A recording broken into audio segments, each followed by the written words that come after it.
Wow, that's a tremendous looking trophy. Welcome to Platinum Explosion, number one PlayStation podcast in the Oceanias. My name's Dylan Blunt. Joining me, Ashley Hobley. Hey Dylan, excited to be here to talk about PlayStation. That is the topic of the show, literally each and every week. Considering that's the show. Good job. Yeah, we've done it all. Clap, everyone. Good job.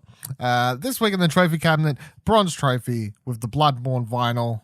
Just going to pimp some shit I brought. A silver trophy for Kojima spilling some more beans on Stranding. A gold trophy for some Iron Man VR gameplay coming from San Diego Comic-Con. And also to do with comic books, Spider-Man's getting a platinum because it has broken some records. But first, before all of that, we talked about this game on Arcade Couch, but I thought it would be relevant to bring it up this week again quickly because Wargroove, which came out at the start of the year for, what was it, Switch? Yep, PC? just the Switch. Or just the Switch? PC. And then Switch and PC. Yeah, Switch and PC. Last week, the developer announced that it will be coming to PlayStation this week. So today, I think it's the day of release. Either way, like when's the PlayStation Store update?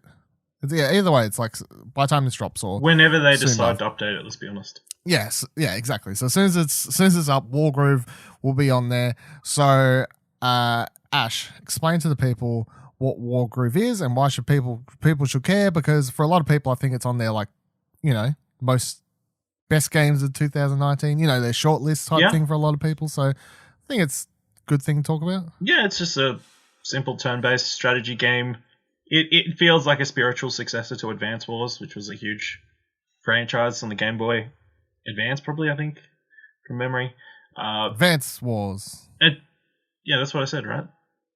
Advanced Memory. I thought you said Advanced Memories or something else. No, it was on the Game Boy Advance. That makes sense now that I say it, because it was Advance Wars, yes. But yeah, players very much like that, like a tactics game. You build up your army, and then you fight another army, and there's a big campaign with set enemies that you have to battle through with objectives, and you got to try and get that 3-star rating, or at least 1 star, so you can get to the next level.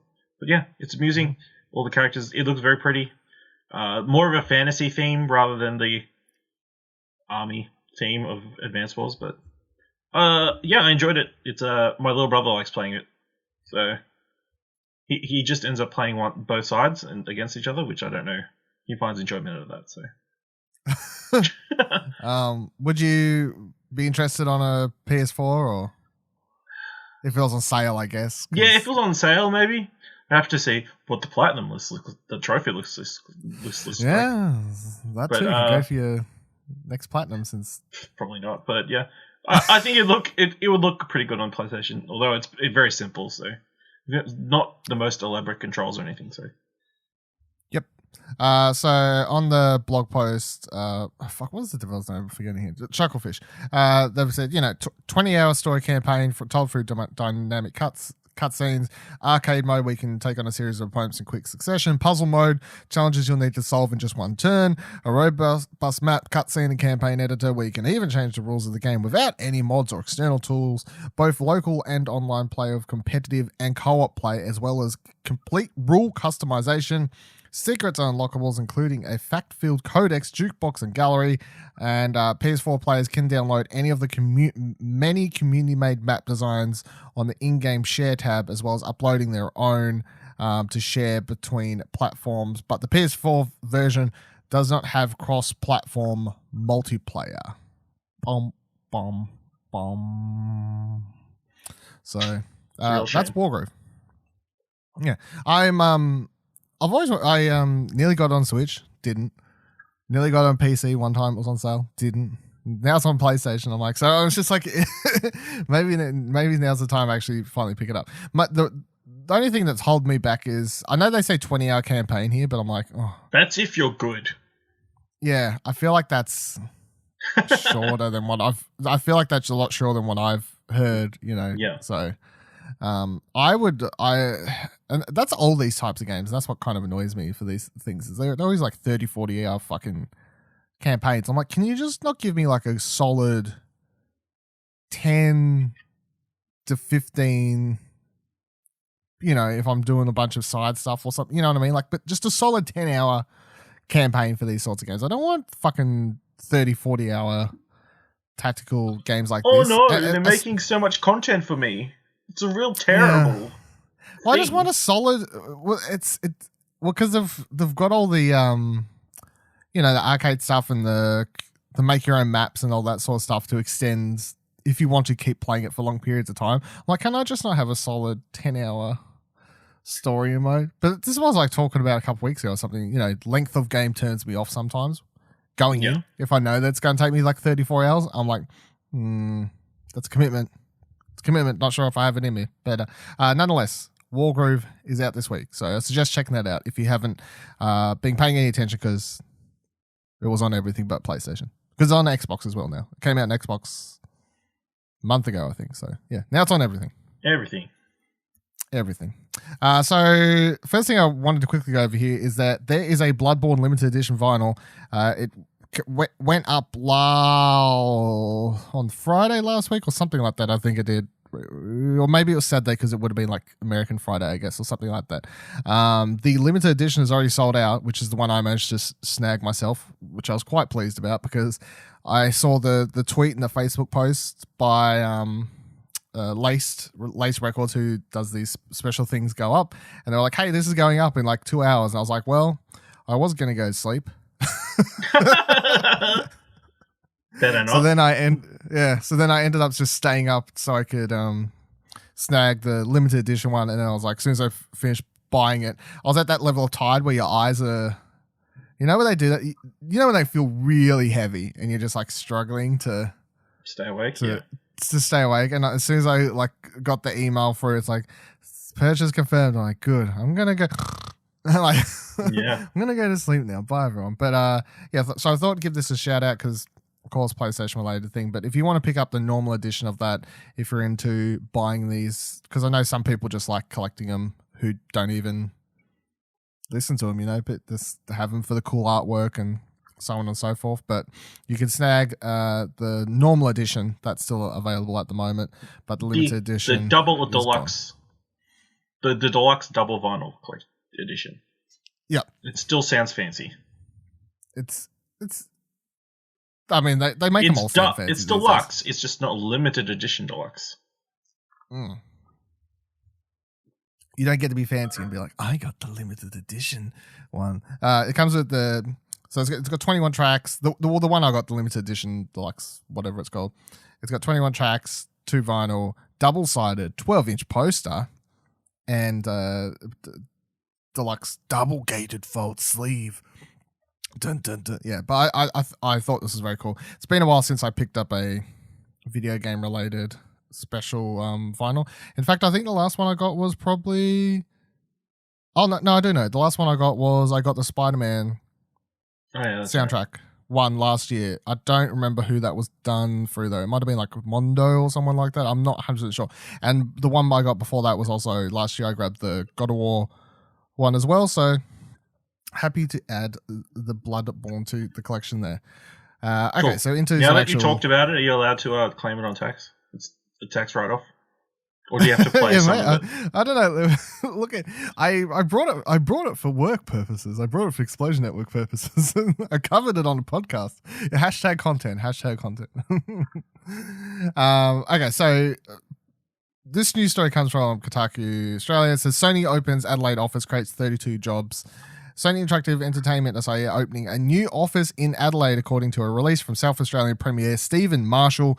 The South Australian government has announced that Sony Interactive Entertainment will be opening a studio in the state courtesy of a $480,000 grant. It will create 32 engineering roles, and according to Active Minister for Trade, Tourism and Investment, Tim Whetstone, the investment would offer skilled engineers rewarding career opportunities within the huge bill of relocation. Quote, to attract a household... quote, to attract a household name like Sony Interactive Entertainment to South Australia is a fantastic win for our state, and I thank the company for their investment, Minister Whetstone said. This is not the first thing, as I mentioned here. So this is not the first time Adelaide has been chosen for a big tech and entertainment company. In May, it was announced that the filming for the next Mortal Kombat film would take place there as well. So Adelaide is popping off as they say. Popping off. But this, what's not brought up here, is, and I'd like to tie it back to, is that whole shit that we talked about months ago. You remember the South Australia, the bloody news story that I had to subscribe to read. Did you ever cancel that? Unsubscribe. Yeah, I did. Months later, I ended up paying like $30, $40 because I completely forgot to cancel it, and I don't pay enough attention to my own bloody credit card bills. I paid like $30, $40 for one article. For one article to read on this show. I just want you all to know that. I mean, you can be like, well, that's your fault, Dylan. No one asked you to do that. That's silly. To which you're right, but also what I do for this show, you know. But also, you might need to start putting that subscription back in because there might be more news coming out of that Adelaide paper. No, they can get fucked because if you want a side note, do you know how hard it is to cancel a subscription to any, what was it, Fairfax Media newspapers or whatever they're called here? It's unsubscribing. You have to ring a number. You can't go on the website and like click unsubscribe. No. You have to ring a number. You have to hit, 7 and then 6 and then 5, go for all the things. Then you have to sit on a waiting thing. And then you get some fucking dickhead on the end of the line when you're like, I just want to cancel. They're like, why? I'm like, and I just told him I subscribed to read one article and I forgot to unsubscribe. They're like, okay, well, how about we send you the paper in physical form? I'm like, no, you're not listening to me. I subscribed to read one article. You got me $40, okay? You've won. Just take me off. You well fucked me. You well played me. Good job. No, I don't want physical papers. Just fucking take me off. Okay, but how about if we half the price? I'm like, Jesus Christ, dude. I just want to unsubscribe, okay? He's like, okay, then just, blah, blah, blah. Oh, my God. I was ready to kill the guy. So there's my side story about that. Never subscribe to any papers because that's what will end up happening to you. So, but back to the Sony thing. I think this, I'm going to, put my dollars, of which I don't have many left because I spent them all. Spent them all on vinyls and newspaper articles. Paper articles. I'm going to put whatever dollars I have left on saying this is a PlayStation Now is coming to Australia very soon. Yep. I think that's what the article was about. That's what the article was about. To tie it all back. So I would love to get that article up again to reread for the show, but I unsubscribed. Should have saved it. So I should have fucking saved that time. But it was basically saying that they were at the time, and that article is from early in the year. I think it was like March, February or something, or maybe it was late, like October, November-ish. Either way, it was recent-ish time, saying that Sony had kind of set up shop a little bit there, but they weren't really doing anything. They were setting up like this network infrastructure. It wasn't about studios. It wasn't about building games. It was a network infrastructure thing. Yep. So of course, reading that, it was like, well, this screams PlayStation Now, PlayStation Network related stuff. Like if they're setting up an infrastructure so we can have all that sort of stuff happening here. And then these are 32 jobs about engineering. So I think if you put that all together, it's not Sony setting up shop here as some... It's not a new studio making a video game. No, it's not a new studio making a video game. It's not a PR hub where fucking content creators are going to go hang out and, whatever. That's still the Sydney offices or wherever they were. Like, I think they're all in Sydney, but that's still going to be in Sydney. This isn't like a second one of those. This definitely sounds like what we're talking about, which is a hub for them to set up a infrastructure to be able to do things like PlayStation Now in Australia and potentially whatever else they're going to include as they go forward into the PS5, whatever network features and stuff they're going to be offering for that. That's what I think this is. Either way, cool. It's cool from all fronts. Jobs are cool. People getting jobs is cool. Let's boil it down to that as well. There you go. Okay. So also talking about a bit of PlayStation, what would you call it? PlayStation insider news, PlayStation, I don't know, not game news, not whatever. PlayStation business news, I suppose. This news comes from Push Square. Sony San Diego has a brand new office and logo. So pay attention to this, MLB the fans, MLB the show fans, because next time you go to pick up that game, new logo. Make sure you're aware. So it says it all changed It's all change at MLB, the show developer Sony San Diego, which seems to be the latest team under the PlayStation first-party umbrella to be leveling up. The studio, which also houses the Product Development Services Group and purportedly an entirely new unit rumored to be working on an original Uncharted title in collaboration with Naughty Dog, which I think we talked about at some stage over the last couple months, at least once, has fresh digs and a revised logo. According to employee Alex Combos, the new office includes an open-air break room, upgraded meeting rooms, and cold brew and kombucha. What is that? Kombucha. What is that? I have no idea, but it's the thing. Is it like fucking LaCroix water or something? LaCroix? LaCroix, whatever it's called? No. This LaCroix? Yeah, whatever it is. That's the thing. Fucking up. No, let me look up kombucha. Yeah, you look at that up. It says it's not the first PlayStation developer to expand as Sony Santa Monica, Sony Bend, and Guerrilla Games have all moved into new buildings recently as well. It aligns with comments made by Sony President Jim Ryan that PlayStation is continuing to invest into its first parties. So, bit of new fresh paint. I think their logo looks a bit more hip, I suppose, I don't know if that's what they want it to be called, but yeah, I don't know. Looks a bit I more get hip. Skateboarding company vibes. Like 90s, I guess, yeah. Yeah. I guess, yeah. It's got the whole Yeah, it looks like one end of a skateboard. Oh, okay, I see what you're saying. Yeah. I was going for that. It has that whole like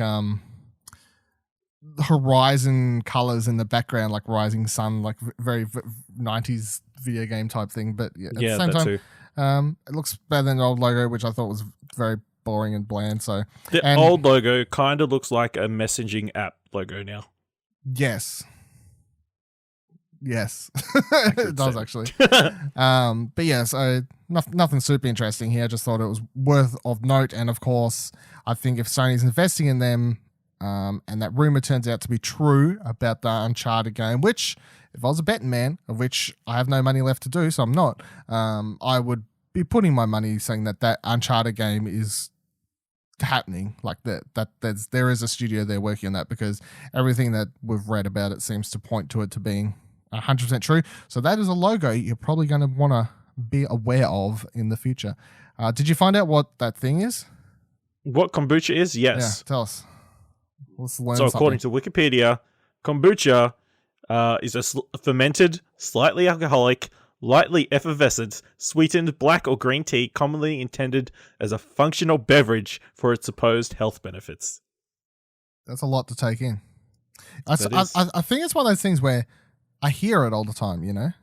Like, yeah, in movies. It's one of those hipster things. TV, whatever.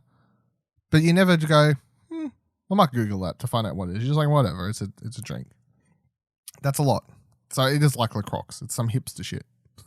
Yeah, it's a hipster thing that it's a San Francisco certain thing. people drink. It's like a San Francisco thing. Yeah. I watched a TV show, I think, where the guy had something labeled kombucha, and he'd drink out of it. And he was like a recovering alcoholic, but essentially he was just storing wine in it, and nobody else would drink it because it's called kombucha. So... See? He was secretly drinking it, but everyone thought it was kombucha. Is the joke that it tastes like shit? Is that the... I don't know. Maybe. No, it was more like nobody wants to drink kombucha for some reason. It's a joke gets completely lost overseas, I think. I think so. Next story comes from the 6-Axis. Here we go. It says it's best described as a sour apple cider, perhaps with vinegary notes. Sour apple cider. But I have apple ciders that are sour. And maybe you've just secretly been drinking kombucha and you don't even know it. Mislabeled kombucha. I'm a big kombucha fan, some would say. That's my new thing. Officially. Yep. Ko-fi.com/Explosion Network for a kombucha taste test. If we hit $50 by the end of this month, we will do a taste testing video. Subscribe to our page. I mean, Ko-fi now. Next story comes from 6-Axis. Tetris Effect is coming to PC and PC VR via the Epic Game Store. You may be like, why are we talking about this PC shit? Well, I think the answer's obvious because Tetris Effect was a PlayStation exclusive, or so we thought. Yep. But it's now been proved wrong. So, news story says the very highly rated Tetris Effect is dropping its PlayStation exclusivity and heading over to the land of PCs, and it will support both Oculus Rift and HTC Vive. This new version comes with an uncapped frame rate, if you love those sorts of numbers, resolutions of 4K and upwards, and ultra-wide monitor support. You can also adjust the particle volume and size, texture filtering, and lots of other options. There is a limited time offer on the Epic Games Store if you wish to pre-order the game, blah, blah, blah, blah, blah. Of course, when it was announced, there was two parties of people that reacted to this news, and I was in one of them. Because my first reaction was like, wow, that's a PlayStation exclusive that's leaving being a PlayStation exclusive. Wow, I didn't see that coming. And then, of course, the second crowd was, fucking Epic Game Store, no Steam, Epic Game Store, you know, so that was like the two reactions to it. Maybe it was a mixture of both. But isn't it also coming, it's not coming just to the Epic Game Store, is it? Yeah, it's an Epic Game Store exclusive, or at least a timed exclusive. It says it's limited on Epic Game Store, blah, blah, blah. No, it could just be a pre-order offer. It could still be come to the Steam store. It might come to Steam, but it's not announced for Steam so far. It's at least only on Epic Game Store for now. So... and it doesn't matter. The Epic Game Store. Now, of course, if you don't listen to Arcade Couch, you might have not heard us talk about the Epic Game Store because we cover that over on that show a bit more. But the people that really are against the Epic Game Store, Epic Game Store could have a game for 48 hours ahead of Steam, and they would flip their lid. You know, they would have a meltdown over that. Yeah. So it doesn't really matter how long it's exclusive for. There's a change.org release Tetris Effect on Steam. And he's not even joking. 134 signatures. How many signatures? 339. Wow, 339 people with no fucking lives. It's going up. What, live on air? It's going up? Yeah, 346. 48. I like how this story, I like the way this entire story played out. I said it's Epic Games exclusive. You said, surely not. You Google to find out if it is, and instead of finding the Steam page, you find the change.org. No. Yeah, that's true. But I also did find it's an Epic Games exclusive. So. Yeah. And there's a change.org, because of course there's a change.org because it's an Epic Game exclusive. I'll keep you updated as the show goes along. Yeah, let's see what that number is by the end of this episode. So what do you think about this leaving PlayStation? Because, I mean, I think this was one of those things where they never said, hey, it's PlayStation exclusive, full stop. It was like, you know, they was always very coy about it, but we never knew what exactly was going on, and you kind of assumed it was a PlayStation exclusive, I guess, because no one ever mentioned anything else. And then out of the blue, here it is, Epic Game Store. Off you go. Yeah. I mean, the more people who can have access to Tetris Effect, the better, I think, because obviously we all agree Tetris Effect's one of the best games of last year. One of the most visually impressive games of last year. It was my favorite, so... Yeah. And I'm sure in a Vive or Rift, it will still look very good. It'll still be super enjoyable. It'll look fucking interesting better. That they've got an original soundtrack sampler with 7 tracks. How do you pull 7 tracks out of?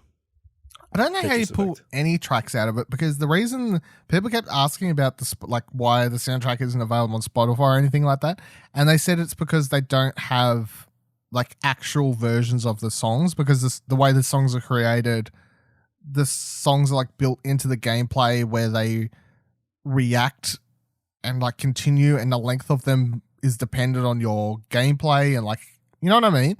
That's what they said. There's literally no versions of the song that are here's 3 minutes and here's 2.5 minutes for this song or whatever. They're that's not how we've made them. So yeah, I don't know what a sampler would sound like, unless they're working on releasing it, potentially, maybe. And now they've got samplers because they are working on being able to bring it to Spotify and CDs, vinyls, whatever, iTunes, whatever people use. But yeah, it's gone out of nowhere, and I'm it's a at the same time I'm it's a loss for PSVR. At the same time, I'm not oh, this is the end of the world. What will PlayStation do? I'm happy that more people will get to play it, but just as the side of me that's doing the PlayStation podcast, I'm like, well, that is a loss.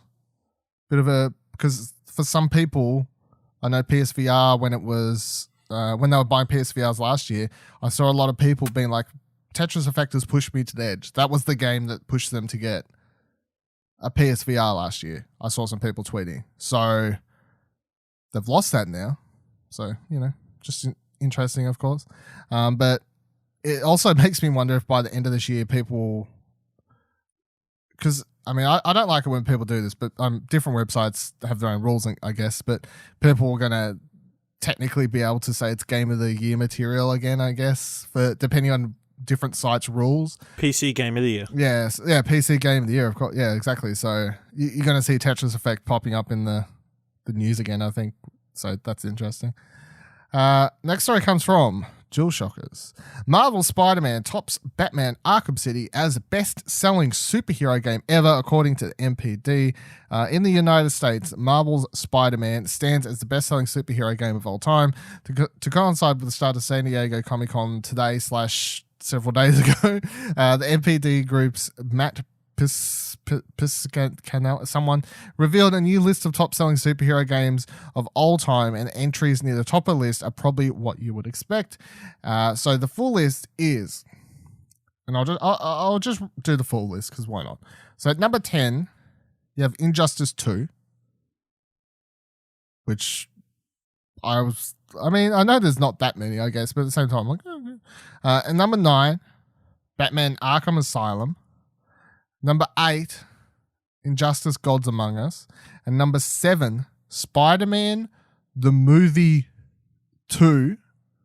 And number 6, Spider-Man the Movie. And number 5, Lego Marvel Superheroes. Number 4, Lego Batman. Number 3, Batman Arkham Knight. Number 2, Batman Arkham City. And number 1, as of now, Marvel's Spider-Man. So Spider-Man has officially overshot all of those, which I think is super impressive because let's not forget that Spider-Man is only available on one platform, and that is PlayStation. So that really says boatloads about how well, and we already knew that game did well. We know that. That's a known thing. That game has sold like fucking hotcakes. But to overtake all those other ones, which...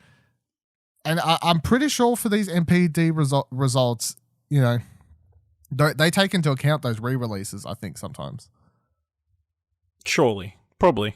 So, and either way, it's like multi-console. And then you have like Arkham Knights on...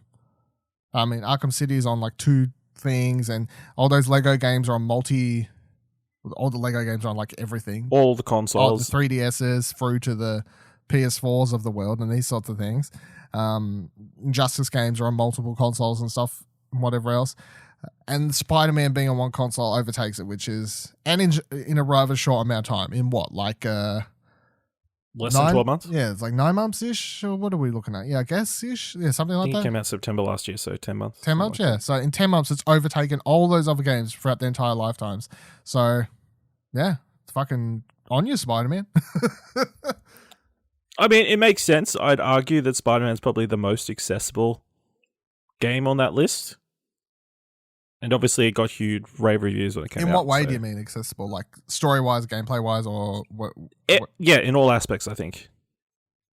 Of course, Batman sort of set the standard and Spider-Man is super based on the Batman combat system and everything, but also the love for Marvel at the moment, and Spider-Man's obviously in the center of it, so it was just a perfect storm of perfectness, I think. A perfect storm of perfectness. Yeah, I probably at this point, everybody who owns a PlayStation has played Spider-Man. You fucking say that, you'd hope. But Grand Theft Auto keeps appearing on the chart, so you'd think everyone and would own that by now as well, but... there's no argument for that. It also makes me bring back to this comment I had because I've been thinking about PAX a lot recently, right? Because we're about to head into August, and what? And that means PAX isn't too far away. And God, I've had some things kicking around in my mind about PAX recently, and trying to plan some stuff. Anyway, I've been thinking about PAX, and I had this moment when I was reading this story. It reminded me, when was at PAX last year, about they had, what was it, like 5, 6-ish, somewhere around there, booths set up to play Spider-Man. And I commented, why the fuck are people lining up to play this game? It's out. Why are people lining up to play it? And I wondered if they really needed to market it that well. And of course, this isn't the thing we'll ever know. There's no way we'll ever know this, and there's no way for anyone to really prove if it worked or not. But I really do wonder if a game that was going to sell as well as it did, continue to sell as well as it did, if having it on show at PAX, like how much difference that made overall. You know what I mean? Because in my mind, I was like, surely anyone that's here that's playing this now, if they want the game, they're just going to get it. I personally didn't understand the need for that many setups to play Spider-Man, a game that's out, a huge game that's out, a game that everyone knows everything about. They had a million trailers and everything, so nonetheless, on your Spider-Man, good job, fucking smashing it, winning the competition. Also, a win for Spider-Man's a win for Sony on this case, of course. So they're now sitting at the top of a chart there. That game also will not be coming to PC, because it is published by Sony. So don't expect that one to be coming over somewhere else anytime soon. Nope. No. Definitely only on PlayStation. Yes. Next story comes from Game Rant. It says, Death Stranding. Kojima explains Nicholas Winding Refn's Heartman character. And strap in for this one, because I laughed out loud as I was reading it. Which, I don't know if it's as funny as people go, this is a very serious character, Dylan. A very serious reveal here. And I'm like, okay. But I was laughing. I'm sorry. At the Hideo Kojima Storyteller panel at San Diego Comic-Con 2019, film director Nicholas Winding Refn joined the visionary director of Death Stranding. I like how they say visionary director. By the way, side note, I like how they say visionary director of Death Stranding, as if he's already proved that it's a work of art. You know? Visionary director of Death Stranding. But is he? Could be shit. You wouldn't say Hideo Kojima is a visionary director? Based on his past work? No. There's only a few people At I'd say... Diva Liddell. There's only a few people in the world I'd say are visionary directors. You know? Martin Scorsese. Okay. I mean, that's all I got. That's it? That's all I got at the moment. That's all I got. Francis Ford Coppola. Steven Spielberg. George Lucas. Well, visionary filmmaker, probably not director. Filmmaker, different keyword there. Okay. But you see what I'm saying? There's a visionary is a bit. I'm like, come on now. Anyway. I mean, Hideo Kojima definitely has visions. Well, yeah, I suppose on that. If you want to boil down the term, then yeah, I'm sure he has lots of fucking visions, because I swear he's on drugs. Has to be for this shit. When we're about to get to it, I swear. Some good time was devoted to let Refn talk about his friendship with Kojima, projects he has worked on, and his feelings about games. Then things kicked into discussion about Refn's character in Death Stranding, Heartman. Side note: I wish I could watch this, because I am a fan of Nicholas Winding Refn's movies, so I'd love to have actually heard some of this stuff. But first, the panel attendees were treated to a short cutscene in which Sam, Norman Reedus, is looking up at a unresponsive Heartman with an electronic metal box attached to his torso. Heartman then wakes up and explains that he can only be awake for 21 minutes at a time before he dies. As a result, Heartman likes to cultivate a library of music and movies that can be consumed in less than 20 minutes. Following the short clip, Hideo Kojima explained that Heartman in Death Stranding is alive for 21 minutes, and then he dies for 3 minutes. During this time, Heartman searches for his family, who were lost during the Death Stranding event on the other side.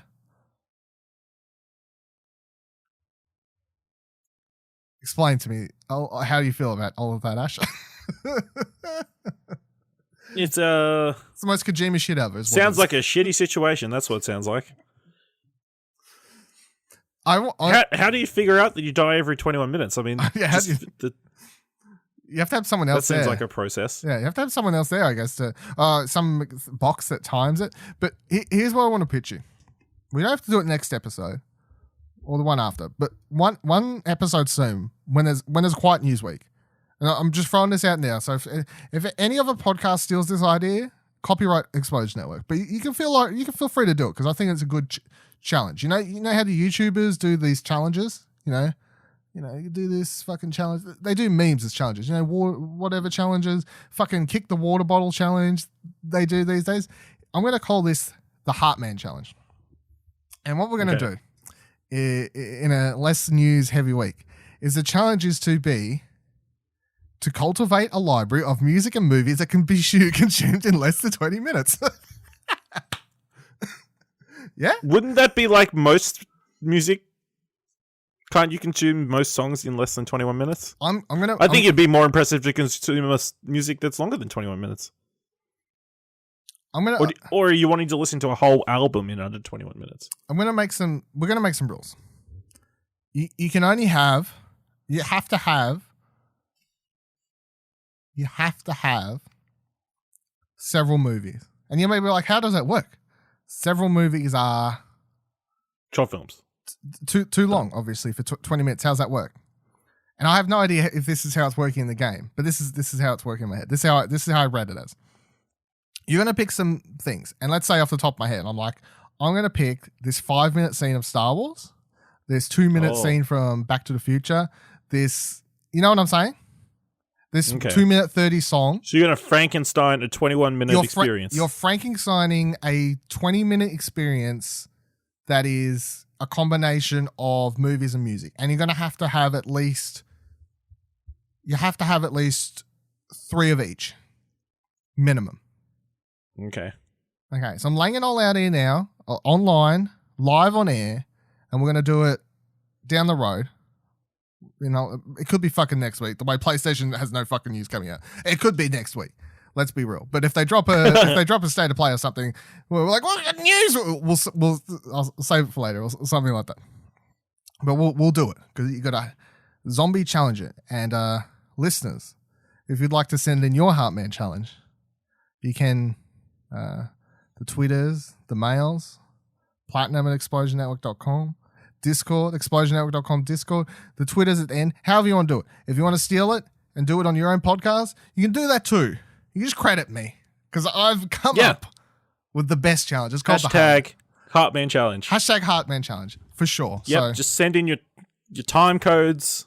Yeah. Time codes, descriptions, hashtag Heartman Challenge. Hashtag Heartman Challenge. So just putting that out there for everyone.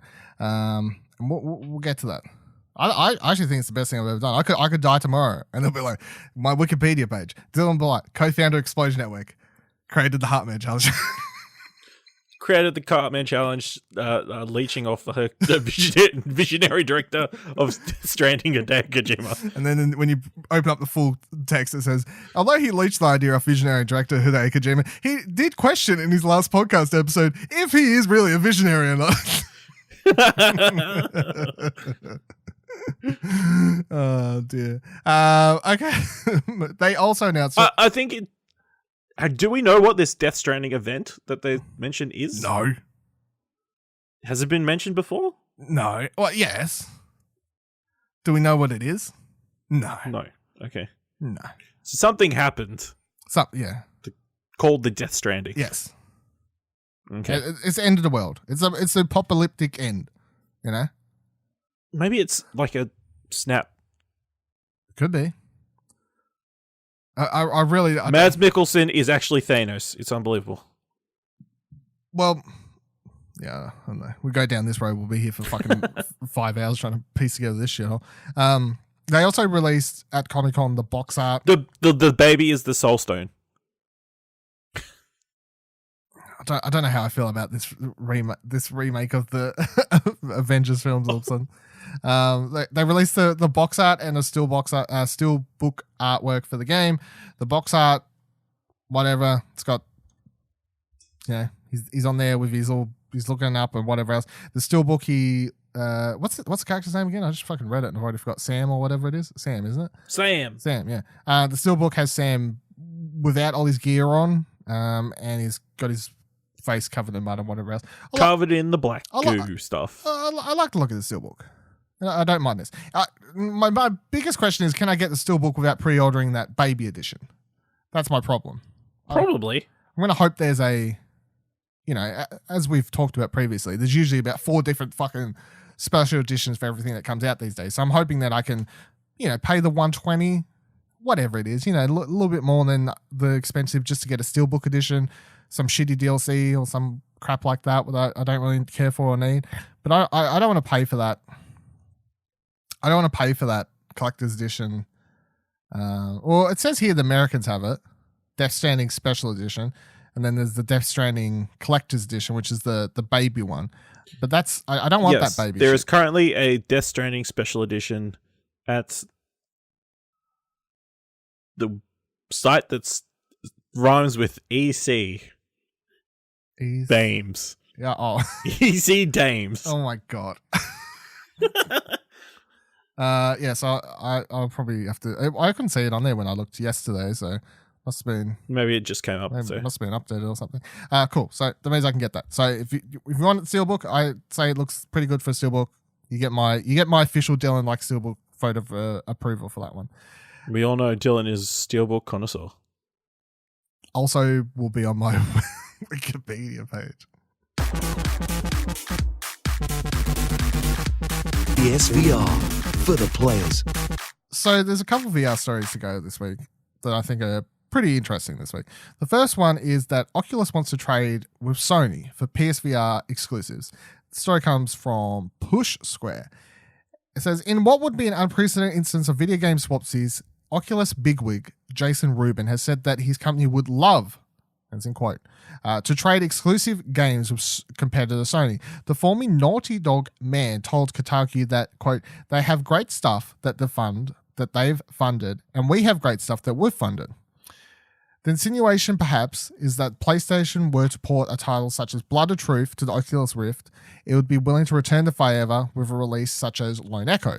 It's unlikely to happen, of course, but the virtual reality space is generally more collaborative than the console one, so there's the smallest sliver of chance. Sony has allowed some of its first-party titles to be ported to PC of late, with Quantic Dream's slate of software being the most obvious example, but would a game like Astrobot Rescue Mission, which is so uniquely married to the DualShock 4 controller, even work on the alternative hardware? Maybe, but it wouldn't be the same, would it? So I think that there's like 2 angles to this. A, would Astrobot work on Oculus? No. Straight up, that's my answer. Not without a PS4 DualShock adapter. Which isn't going to work. And then, which won't happen. There's no way they can just adapt. They're not going to make that happen. Can't you just plug in your No. DualShock? No, because it needs the light or whatever. Yeah, and all this other sort of stuff, yeah. It's like that game was just built solely for that. And then it's like, okay, so imagine a world... Can't you get a virtual... DualShock? Well, even then, it's like, it wouldn't be the same. It just would be a very bad... It wouldn't be the same, but... It wouldn't be a very good game to port over. Blood and Truth, however, that's one that you could... That would be cool. Guns in hands, that one is one that could work. Side note, there's a demo in the store I need to get around to playing. There is, yes. I forgot. I should have brought that in. Good. Thanks for bringing it up. Yeah, in case you don't know that and you've got a PSVR and you because that's the thing I always say about VR games. It's like... They're so hard to tell what they're like in trailers, and I think, as I've said before, they should put out a demo for every big, or if every fucking PSVR game before release, or the day of release or something. Bring back the demos for everyone. I know sometimes they're a lot harder to make these days, to make a half-hour demo or something than it was back on the PS1 days or whatever, but I think for PSVR, it's well worth them investing the time and effort into making these demos, because... It's the only way I can see you selling these games to people at some point, because it's so hard for you to tell if you're going to like it or not. So Blood and Truth demos up. But Blood and Truth would work on Oculus quite fine. There are a bunch of Oculus games, obviously, I'd love to have come over to VR, namely Vader Immortal, obviously. I mean, at this point, you don't mind, because you've already got... Yeah, but I'd like to get trophies for it. That's true. Who are you talking to? I hadn't thought of that. Yeah, come on. I forgot like a second. It's fine. Yeah, blank out for a second. Come on, I need the Vader Immortal trophies over here. Yeah, it'll be a real easy platinum too. Let me tell you. So, there's not much. There's no collectibles in the game. Oh, hold on, depends. 3-star every one of the combat challenges. Fuck, all of a sudden it's a hard platinum. I take back everything I've said. Yeah, I highly doubt this would happen, but on Sony's part. But I think it's super interesting that Ruben was talking about it and saying that they would be open for it to happen. And I'm like the article kind of says, I'm like, the VR world is this, it's an up and coming technology and market and platform, whatever else. And I do honestly feel like it would be benefiting both companies if they would be a little bit more open to sharing and helping each other out in the VR world at the moment, because it's not the main console or PC, it's not main video game world. It's a world which the more sharing and stuff's probably just going to help out everyone, because the more interested you can get people in games and VR in general, it's just going to help out the whole VR industry as a big picture. So although I would definitely not bet that Sony would do this, because it wouldn't really fit their MO at all as a company, I would like to see it happen. Yeah. Do you have any thoughts? I'd just like to see them discuss the trade. What how many games what do they think is a fair trade for Blood and Truth? A game that they probably poured a fair amount of money into. Yeah. Yes. So it would have to be one of their big Oculus first party ones then. Yeah. Is there any like, how you see those sports movies of people trading players and that sort of thing? Mm-hmm. I like how you say sports. I like how you games. say sports movies, because you can't just reference real life. You have to be, you know how you see that thing happen in movies, Dylan. it happens in real life too sometimes. You don't actually see the trades in real life, though. I mean, you see the results. I was about to say, you see the results. Discussing. They come out in opposite ends. You see the results. You don't see the actual discussion. Yes. Is there any if I'm like, oh yeah, Vader Immortal would be mine. What is there any? What would yours be? Do you know anything that? No, nothing springs to mind at the moment. Obviously, there's the kayaking stealth game. Yeah, the kayaking one. That apparently is the best game to come out of E3 this year. So I like that on PSVR. I fucking was flicking through Game Informer or something, or maybe it was a website. I don't know. I saw that pop up on something I was looking at in the past week, and once again, I was just looking at it going, I don't get it. And this is exactly to my point why VR stuff gets demos, because me, as someone who plays a lot of VR, and I'm seeing all this stuff saying this is the best VR, everyone should be hyped about this game. I'm still looking at the screenshots and reading about it going, how's this so good? How is this as good as everyone's saying it is? And I'm someone that plays a lot of VR. So imagine trying to sell that to someone who doesn't. It's like, okay, there's obviously a big problem here. Talking about VR, that's probably not hard to sell to anyone. Iron Man VR got a gameplay / developer demo video thing during the Comic-Con Marvel Games panel thing, which, by the way, overall, that panel was they didn't reveal fuck all, really. Apparently, they showed some Avengers gameplay, which has leaked online and stuff, but overall, I don't think it was as eventful as some might have hoped. Even for the Iron Man stuff, I would have liked a release date or a release window for this, but we didn't get one. But nonetheless, they did put up this several-minute gameplay combination of Debs talking about how how they've made it, their passions for Iron Man, and all this sort of typical stuff.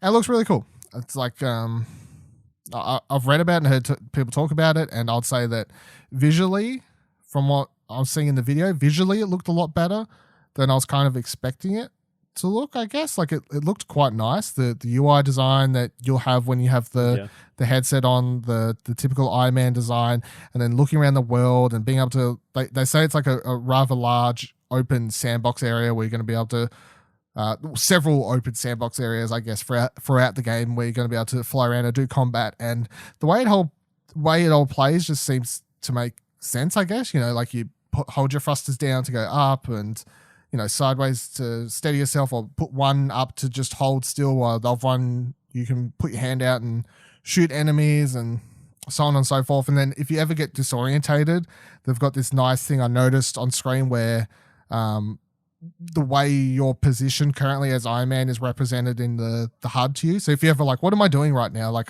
you know, you get a bit disorientated sometime in VR. You're going to be able to look at that and see what you're doing. But I liked everything I've seen in it. They didn't show us any more storyline stuff, obviously, which a little bit annoying considering they're saying this is a several hour or whatever, like a proper with a proper story and all this a sort of playable Iron Man comic book story. Yeah, not some. They're like, this isn't just a tech demo. Yeah, a tech demo / arcadey type thing. So that was a little bit disappointing. But from a gameplay perspective, I'm loving everything I'm seeing from it. And in fact, I'd say it's more impressive than I expected it to be. How do you feel about it watching the video? Yeah, I mean, it looks cool. I mean, it looks much larger than I was expecting. Like, it looks like it's a pretty large area for you to fly around. Obviously, it's like a testing zone, but still, it looks vast, and which you'd expect for an Iron Man game where you don't want to be stuck in like a 15-meter box. No. It'd be like, what's the point? Yeah, it looks cool. I mean, Iron Man's cool. And yeah, definitely looking forward to this. I think a story trailer would be cool, so we can sort of get an idea of what's going to happen in the game. Because that, I think, if it's got a good story, that will push it up another level for a lot of people. Mm-hmm. If it's a solid, like, if they can come out and show a story trailer and it shows like all different areas and stuff, and what I really want to see revealed in the story trailer for whenever it drops is I really want them to reveal that you're going to be doing stuff outside the Iron Man suit. You're going to be doing some Tony Stark stuff as well. That's what I want. I don't want... You're going to be playing with Edith. Well, you know, just anything really. I just don't want... You're going to go get some cheeseburgers. You're going to have a car ride with Happy. Yes, I want all these things. I don't want it to just be like these sandbox areas where I'm going around and shooting and blah blah blah. As good as all that looks, if the story's being told between all those in just cutscenes that's playing out where I have no control or I can't do anything, I don't want that. I want to be able to walk around Tony Stark's office or Avengers Tower or what have you, and you know, find some Easter eggs and pick up objects and play with them and, you know, all that sort of stuff in between the more action-heavy stuff. And I don't think that's much of an ask, and I'm hoping they're going to do that. But if they come out and the story trailer looks really cool, paired with the gameplay that we see here, and then they're like, hey, it's going to be like 6 to 8 hours, like Blood and Truth length or something, I'll be like, fuck. Yeah. Yes, please. Sign me up. Could be a real shock to the system considering that first trailer really didn't sell it, I guess, for a lot of people, because I don't know, maybe it's always been hard to accept that this game could be that, and by that I mean a 6 to 8 hour proper story game, because I guess it just seemed weird for them to make the next big Iron Man games a VR exclusive thing following on from the success of Spider-Man. It's not going to sell the same sort of numbers and so on and so forth, but I loved everything I saw in this gameplay. And next thing, this was revealed at San Diego Comic-Con as well. This one came out of left field, and to be honest, I'm like pretty fucking keen for it. weirdly keen for this. Story comes from VR Scout. It says Fun Train, the team behind the Exorcist Legion VR, which by the way I haven't played, but I keep waiting for it to be on sale because I would like to actually play it. But they have revealed a new episodic VR series based on the acclaimed American fiction author Edgar Rice Burroughs' 1912 classic Tarzan of the Apes. Revealed earlier today at an absolutely packed San Diego Comic-Con, Tarzan VR is a single-player VR game that places users in the shoes, bare feet, ? Of the legendary fictional character as they set off on a series of adventures that take place over the course of 5 episodes. Quote, who hasn't wanted to swing like Tarzan at some point in their life, said Douglas Narbers, Fun Train CEO. Stonepunk Studios is crafting an imaginative world that demonstrates a faithful but unique vision for Tarzan franchise. We can't wait for people to experience it. We're especially pleased to partner with Fun Train and Stonepunk Studios to develop our first Tarzan virtual reality game, said Jim Solos, president of Edgar Rice Burroughs Incorporated. Quote, using this new technology, we believe we have entrusted the best team to develop an exciting game that reimagines Tarzan for a whole new generation. According to Fun Train, Tarzan VR will feature a variety of gameplay elements that range from exploration and combat to athletics and creature interaction. Throughout the 5-part journey, players can expect to swim, jump, fight, and swing their way through 5 open-world environments. Each of these areas is located in various geographical locations and feature their own unique set of weapons as well as challenges. They've put out the breakdowns or the synopsises or whatever you want to call it for the 5 issues or episodes / issues as they're calling them. So it says issue 1, the Great Ape Jane. Oh, the Great Ape Jane, yeah. Jane has been abducted by a group of invaders, and Tarzan must seek the wisdom of the Great Ape in order to find the trail of her mysterious captors. Issue 2, Jagged Ed. Tarzan begins his pursuit of Jane's captors and must make his way across the dangerous cliffs of Combatu, where one misstep leads to certain doom. Issue 3, The Dead of Night. As night draws in, the jungle swamp, possesses all manner of hidden dangers. Tarzan continues to pursue his quarry across the Saga swamps and must face all familiar and deadly predator from a lost era. Sounds like dinosaurs to me. Sign me up. Issue 4, Undertow. The secret gate to an undersea temple lays buried in the ocean depths. There is only one way for Tarzan to continue his journey: straight down. And then issue 5. Swimming level. The worst episode of the whole series is issue 4 for sure. Issue 5, The Valley of Eden. In its grand finale, Tarzan must rally his allies in the shadow of an erupting volcano. Only the strange fruit found in the heart of the Valley of Eden can save the life of Tarzan's true love. The trailer they put out is only like a cinematic type thing, but they did release a bunch of screenshots that give you a better idea of like how the game's going to look, and not really play, but I guess primarily some idea of what you'll be doing and interacting with and these sorts of things. And I'll say they've got this like not fully like Disney level animated stuff to it, but it does have a distinctive sort of art style, cell shaded. Yeah, it's got like a sort of cell shaded look. Yeah, that's what I think it is as well. And I think that helps it stand out because with that look, all of the screenshots, and I have no idea that the screenshots could presumably be taken on better hardware than PSVR, but still, I'm like, this looks quite pretty, I think, to be honest. And overall, the idea of a Tarzan game, 5-episode type thing, sounds quite good to me. I'm out of nowhere this came, and I'm like, yeah, I do want to play this. I will be on board from day one. Yes, and please. How do you feel about it, though? I mean, it could be interesting. The idea of swinging around a jungle, I guess, could work in VR. I think motion sickness might be the only issue, but other than that... That's your big thing? You're like, motion sickness, please?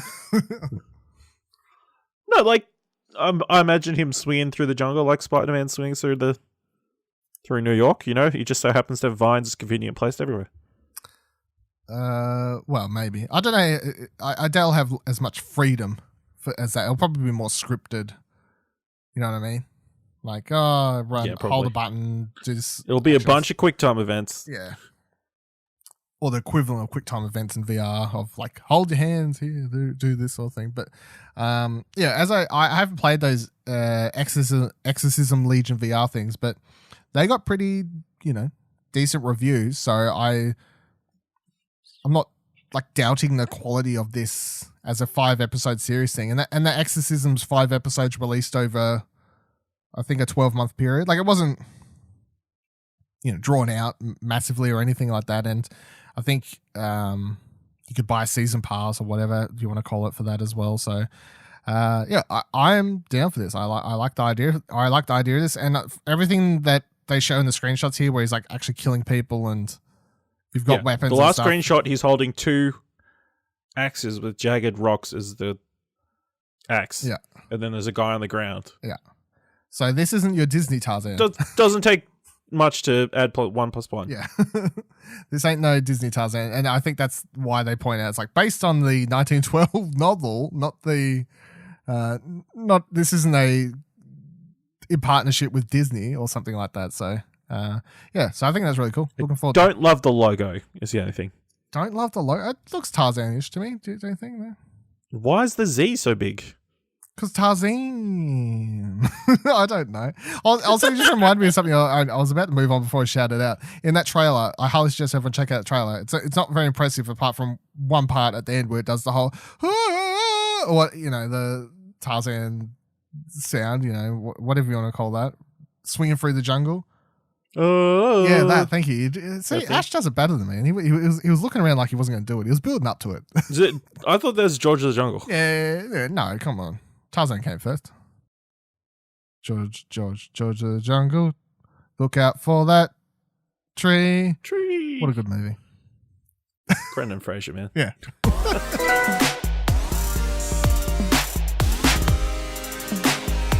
This is your ETC for episode 120. Last week, I got the platinum for Sea of Solitude, and I'm going to give this one a difficulty rating of 2 out of 10. You simply need to play through the game, get a bunch of collectibles, and if you're looking, most aren't that hard to find, but you can find a guide to help you out, of course, and you can clean up all of the collectibles after you beat the game. You don't have to worry about missing anything. You can come back. There is chapter select in this game, so nothing to fret about there. So you can either use a guide to get all the collectibles as you're playing through the game, or you can choose to come back chapter by chapter, so on, so forth, after you beat the game. There are a couple of miscellaneous trophies which I just went through and grabbed in the certain chapters that were necessary once I beat the game, and this took me like 10 minutes to jump in and out of a couple chapters using a trophy guide on PlayStationTrophies.org to do the certain things I needed. But other than that, it'll take you anywhere between 5 to 8 hours of platinum it, depending on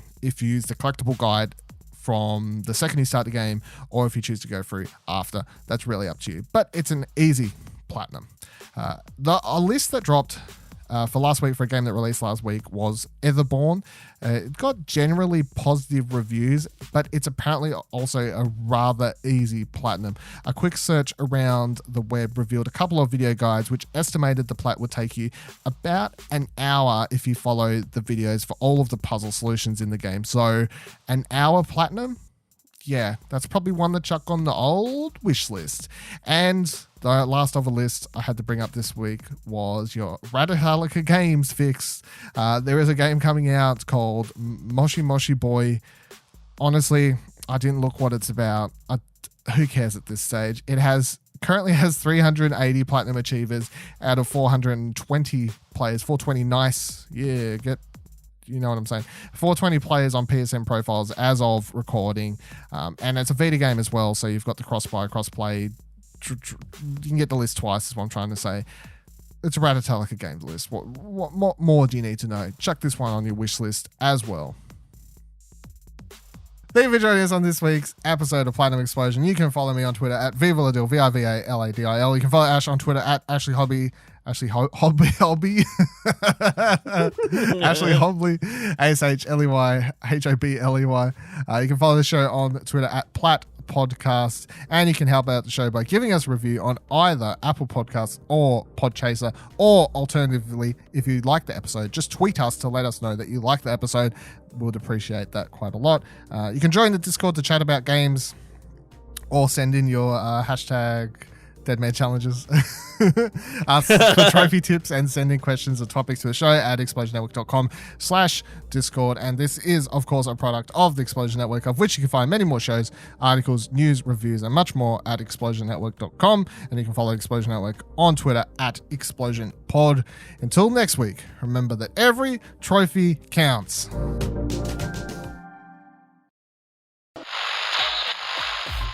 Every Saturday, catch Arcade Couch Ashley and others when you listen to a brand new episode of Arcade Couch, the Explosion Network's variety video game podcast. Sit back, relax on the couch to chill with your friends and hear about the latest industry news, as well as our opinions on the latest releases and what we've been playing. Just search your podcasting app for Arcade Couch and subscribe for free now. Hashtag Physical Media Forever. Hashtag Physical Media 2038. Hashtag Cuties.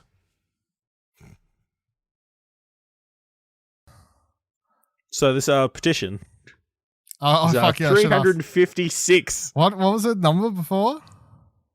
It was like 320 something, I think. It's gone up like 30?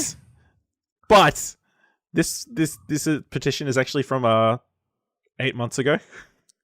How's that even make I don't know why it didn't just start at 356 and slowly built up for some reason. But yes, this was from 8 months ago, wanting Tetris Effect to be on Steam and not an exclusive to PlayStation.